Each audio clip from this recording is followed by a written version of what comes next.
नमस्कार दोस्तों, स्वागत है आपका आपके YouTube चैनल करें स्टडी IQ में। आज हम 20 जून 2020 के नेशनल करंट अफेयर करेंगे और आज के करंट अफेयर की PDF वीडियो के नीचे डिस्क्रिप्शन में मिलेगी।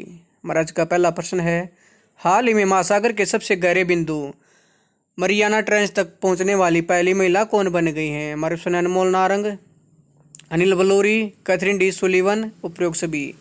इसका सही आंसर है कैथरीन डी सुलीवन। नासा की पूर्व अंतरिक्ष यात्री और भूविज्ञानी कैथरीन डी सुलीवन महासागर के सबसे गहरे मरियाना ट्रेंच तक पहुंचने वाली पहली महिला बन गई हैं। वह अंतरिक्ष में चलने वाली पहली अमेरिकी महिला भी हैं जो अब समुद्र में सबसे गहरे ज्ञात स्थान तक पहुंचने वाली पहली महिला बन गई हैं। मिशन के लॉजिस्टिक्स को समन्वित करने वाली कंपनी EYOS एक्सपेक्टेशन के अनुसार सुलीवन अपने 35,810 फुट के गोते के साथ चैलेंजर डीप तक उतरी। वह वॉक इन स्पेस के लिए और सबसे गहरे बिंदु तक उतरने वाली पहली महिला और पहला व्यक्ति बन गई हैं। नासा की फुल फॉर्म है national aeronautics and space administration. इसकी स्थापना 1958 को की गई। इसका मुख्यालय वाशिंगटन अमेरिका में। इसके चेयरमैन है जेम्स ब्रेडेनस्टाइन। हमारा अगला प्रश्न है, हाल ही में UTI म्यूचुअल फंड ने किसको अपना मुख्य कार्यकारी अधिकारी नियुक्त किया है? हमारे ऑप्शन है अतुल श्रीवास्तव को, मोनिका मेहता को, इम्तियाजुर रहमान को, उपरोक्त सभी। इसका सही आंसर है इम्तियाजुर रहमान को। UTI म्यूचुअल फंड ने इम्तियाजुर रहमान को अपना मुख्य कार्यकारी अधिकारी नियुक्त किया है। इससे पहले रहमान UTI म्यूचुअल फंड के मुख्य कार्यकारी अधिकारी के रूप में सेवा दे रहे थे। वह 1998 में UTI समूह में शामिल हुए थे और 2003 में AMC के साथ हैं। हाल ही में रहमान को लियोपुरी का 5 साल का कार्यकाल पूरा होने के बाद UTI म्यूचुअल फंड का कार्यवाहक मुख्य कार्यकारी अधिकारी बनाया गया था, जिसका अनुबंध अगस्त 2018 में समाप्त हो गया था। कार्यवाहक CEO बनने से पहले Rahman UTI asset management company के मुख्य वित्तीय अधिकारी के रूप में कार्यरत थे। हमारा अगला प्रश्न है, हाल में फिलीपींस गणराज्य में भारत के अगले राजदूत के रूप में किसे नियुक्त किया गया है? हमारे ऑप्शन है अनमोल नारंग को, अमित सहगल को, अतुल अग्निहोत्री को, शंभू S कुमारन को। इसका सही आंसर है शंभू S कुमारन को। शंभू S कुमारन को फिलीपींस गणराज्य में भारत के अगले राजदूत के रूप में नियुक्त किया गया है। वह वर्तमान में किंगडम ऑफ मोरक्को में भारत के राजदूत के रूप में सेवारत हैं। शंभू S कुमारन फिलीपींस गणराज्य में जयदीप मजुमदार के स्थान पर भारत के अगले उच्चायुक्त होंगे। फिलीपींस की राजधानी है मनीला। इसकी मुद्रा है फिलिपियन पेसो और फिलीपींस के राष्ट्रपति हैं रोड्रिगो दुतेर्ते। हमारा अगला प्रश्न है, हाल में किसने Indian gas exchange platform launch किया है? हमारे ऑप्शन डॉक्टर हर्षवर्धन ने, अमित शाह ने, धर्मेंद्र प्रधान ने, पीयूष गोयल ने। इसका सही आंसर है धर्मेंद्र प्रधान ने। केंद्रीय पेट्रोलियम और प्राकृतिक गैस मंत्री धर्मेंद्र प्रधान ने Indian gas exchange platform launch किया है। IGX पहला देशव्यापी ऑनलाइन डिलीवरी आधारित गैस ट्रेडिंग प्लेटफॉर्म है। ट्रेडिंग प्लेटफॉर्म बाजार सहभागियों को मानकीकृत गैस अनुबंधों में व्यापार करने में सक्षम बनाएगा। IGX पूरी तरह से स्वचालित एक वेब आधारित इंटरफेस है जो ग्राहकों को निर्बाध ट्रेडिंग अनुभव प्रदान करेगा। प्राकृतिक गैस के लिए शुरू किया गया नया इलेक्ट्रॉनिक्स ट्रेडिंग प्लेटफॉर्म केंद्र की प्रगतिशील नीति का एक संकेतक है। इसे देश को प्राकृतिक गैस के मुफ्त बाजार मूल्य निर्धारण की दिशा में कदम बढ़ाने में मदद मिलेगी। IGX को भारतीय ऊर्जा विनिमय की पूर्ण स्वामित्व वाली सहायक कंपनी के रूप में शामिल किया गया है जो भारत का ऊर्जा बाजार मंच है। इसकी राजधानी है भारत की राजधानी है नई दिल्ली। भारत के प्रधानमंत्री है नरेंद्र मोदी। हमारा अगला प्रश्न है, हाल ही में किस बैंक ने अपने सैलरी खाता ग्राहकों के लिए ऑनलाइन ओवरड्राफ्ट सुविधा इंस्टा फ्लेक्सी कैश शुरू की है? हमारे ऑप्शन है पंजाब नेशनल बैंक ने, स्टेट बैंक ऑफ इंडिया ने, ICICI बैंक ने, कैनरा बैंक ने। इसका सही आंसर है ICICI बैंक ने। ICICI बैंक ने अपने सैलरी खाता ग्राहकों के लिए ऑनलाइन ओवरड्राफ्ट सुविधा इंस्टा फ्लेक्सी कैश शुरू की है। पूरी तरह से डिजिटल इस एंड टू एंड सुविधा का लाभ ग्राहक बिना किसी डॉक्यूमेंट्स देने अथवा बैंक शाखा पर जाए बिना इंटरनेट बैंकिंग प्लेटफॉर्म के इस्तेमाल के जरिए उठा सकते हैं। यह कम समय के लिए तुरंत ऋण की सुविधा ICICI बैंक सैलरी खाता धारकों के लिए उसकी मासिक किस्त रोकने अथवा चेक बाउंस से बचने के लिए शुरू की गई है। ग्राहक ऑनलाइन आवेदन करके आसानी से इस सुविधा का लाभ उठाने में सक्षम होंगे। इंस्टा फ्लेक्सी कैश के बारे में, इंस्टा फ्लेक्सी कैश एक एंड टू एंड पूरी तरह से डिजिटल सुविधा है, जिसका लाभ बैंक के इंटरनेट बैंकिंग प्लेटफॉर्म का उपयोग करके उठाया जा सकता है। इस ऋण सुविधा की तुरंत मंजूरी मिल सकेगी और कस्टमर्स 48 घंटे के अंदर इस ओवरड्राफ्ट लिमिट का इस्तेमाल शुरू कर सकेंगे। इंस्टा फ्लेक्सी कैश के अन्य महत्वपूर्ण फीचर। ओवरड्राफ्ट के लिए इंस्टेंट अप्रूवल। ग्राहकों को बैंक के इंटरनेट बैंकिंग प्लेटफॉर्म का उपयोग करके ओवरड्राफ्ट के लिए मंजूरी तुरंत और पेपरलेस प्रक्रिया के जरिए मिल सकेगी। ओडी की व्यापक क्रेडिट लिमिट। इसके बैंक ग्राहकों को उनकी नेट सैलरी की 3 गुना तक क्रेडिट सीमा प्रदान की जा सकती है। जितनी जरूरत उतनी ओडी। ब्याज केवल इस्तेमाल की गई ओडी राशि पर ही लिया जाएगा। फ्लेक्सी कैश पर ग्राहक द्वारा लिया जाने वाला ब्याज ओवरड्राफ्ट की लिमिट में से इस्तेमाल किए गए अमाउंट्स के आधार पर कैलकुलेट होगा, न कि ओवरड्राफ्ट के तहत मंजूर किए गए कुल अमाउंट पर, यानी जितनी राशि इस्तेमाल की जाएगी सिर्फ उस पर ही ब्याज देना होगा। सुविधा अनुसार भुगतान। ग्राहक इसे अपनी सुविधा अनुसार कभी भी चुका सकता है। हालांकि ग्राहक को ब्याज हर महीने चुकाना होगा। पहले चुकाने पर कोई ब्याज चार्ज नहीं। यदि ग्राहक समय से पहले ओवरड्राफ्ट अमाउंट बैंक को चुका देता है तो उस पर कोई चार्ज नहीं लगेगा। ऑटो नवीनीकरण की सुविधा। ग्राहक प्रत्येक 12 महीने में ओवरड्राफ्ट लिमिट ऑटोमेटेड प्रक्रिया की सुविधा का लाभ उठा सकता है। आईसीआईसीआई बैंक के प्रबंध निदेशक हैं और सीईओ हैं संदीप बख्शी।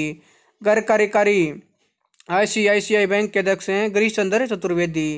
आईसीआईसीआई बैंक की स्थापना 1994 में की गई। इसका मुख्यालय मुंबई महाराष्ट्र में। अगला प्रश्न है, हाल ही में किस देश के निवासी वसंत राय जी का 100 वर्ष की आयु में निधन हो गया है? हमारा श्रीलंका, पाकिस्तान, भारत, उपरोक्त सभी। इसका आंसर है भारत देश के। भारत के सबसे वृद्ध प्रथम श्रेणी क्रिकेटर वसंत राय जी का 100 वर्ष की आयु में निधन हो गया है।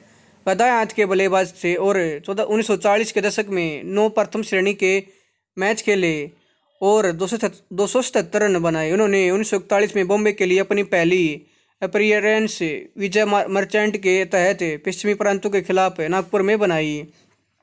ये क्रिकेटर इतिहासकार के साथ साथ मुंबई में जोली क्रिकेट के क्लब के संस्थापक सदस्य भी थे। इन्होंने अध्यक्ष के रूप में राज सिंह डूंगरपुर के कार्यकाल के दौरान cricket club of India (CCI) के लीजेंड्स क्लब की स्थापना का भी बीड़ा उठाया। हमारा अगला प्रश्न है, हाल ही में आर्टिफिशियल इंटेलिजेंस सक्षम रोबोट कैप्टन अर्जुन किसने लॉन्च किया है? हमारा IIT मद्रास ने, DRDO ने, सेंट्रल रेलवे ने, उपरोक्त सभी। इसका आंसर है सेंट्रल रेलवे ने। भारतीय रेलवे के सेंट्रल रेलवे जोन द्वारा एक आर्टिफिशियल इंटेलिजेंस सक्षम रोबोट कैप्टन अर्जुन लॉन्च किया गया है। AI रोबोट को यात्रियों की स्क्रीनिंग को तेज करने और असामाजिक तत्वों पर नजर रखने के लिए शुरू किया गया है। रोबोट पर स्थापित मोशन सेंसर, एक PTZ कैमरा और एक डोम कैमरा की मदद से उपयुक्त उद्देश्यों को प्राप्त किया जाएगा। इसमें सेंसर बेस्ड सैनिटाइजर के साथ साथ मास्क डिस्पेंसर भी शामिल है। कैप्टन अर्जुन पर स्थापित कैमरे संदिग्ध और असामाजिक गतिविधि को ट्रैक करने के लिए आर्टिफिशियल इंटेलिजेंस एल्गोरिदम का उपयोग करते हैं। इसमें एक नेटवर्क विफलता के मामले में रिकॉर्ड करने के लिए इनबिल्ट सायरन, मोशन एक्टिवेटेड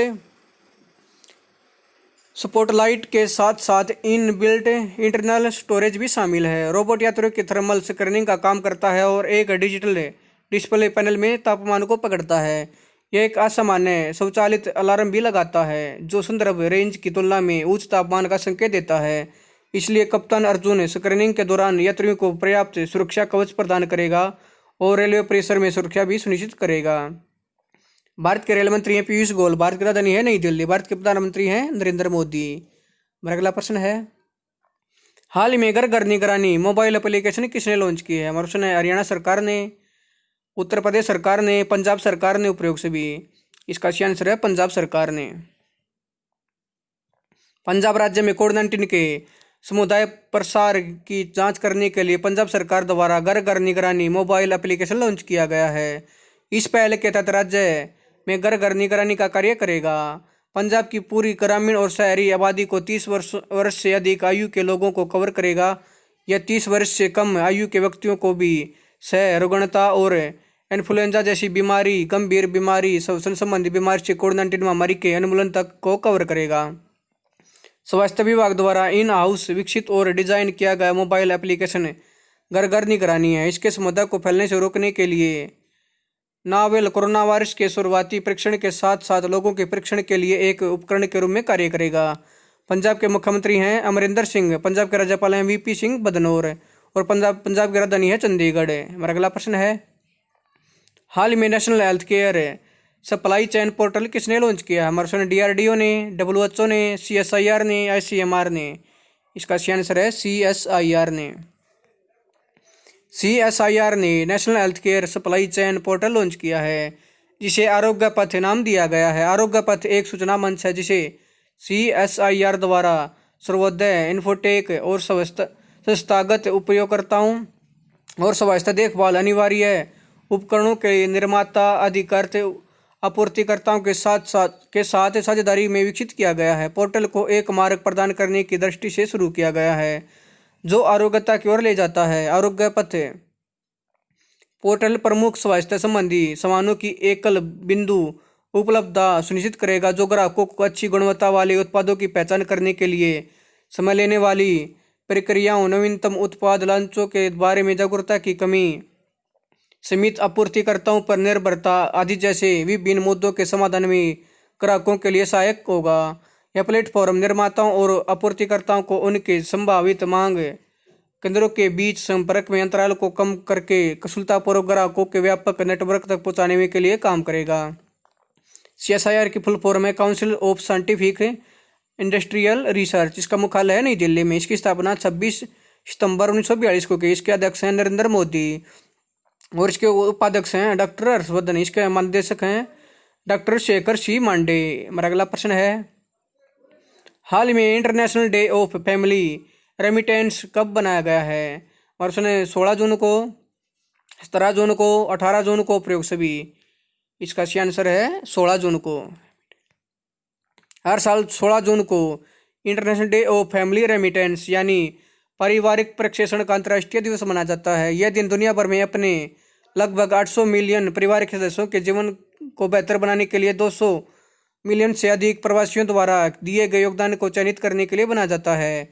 इस वर्ष के international day of family remittance को buildings vigilance in times of crisis की थीम पर बनाया जाएगा। International day of family remittance का उद्देश्य है संयुक्त राष्ट्र का IDFR को बनाए जाने का उद्देश्य है उन प्रभावों के बारे में जागरूकता लाना है जो इन योगदानों से लाखों परिवारों, समुदायों, देशों और क्षेत्रों पर भी पड़ता है। इसके अलावा IDFR सरकारों, निजी क्षेत्रों की संस्थाओं और नागरिक समाज से भी ऐसे तरीके खोजने की आग्रह करता है जो व्यक्तियों और सामूहिक कार्यों के लिए प्रपेषण के रूप में किए गए योगदान के प्रभाव को अधिकतम कर सके। International day of family remittance के बारे में IDFR संयुक्त राष्ट्र महासभा द्वारा सार्वभौमिक रूप से अपनाया गया प्रस्ताव है। इन उद्देश्यों के प्रति IDFR का संरक्षक संयुक्त राष्ट्र अंतर्राष्ट्रीय कृषि विकास कोष है। IFAD संयुक्त राष्ट्र की एक विशेष एजेंसी है जो विश्व खाद्य सम्मेलन 1974 के प्रमुख परिणामों में से एक है। इसके बाद में 1977 में एक अंतर्राष्ट्रीय वित्तीय संसाधन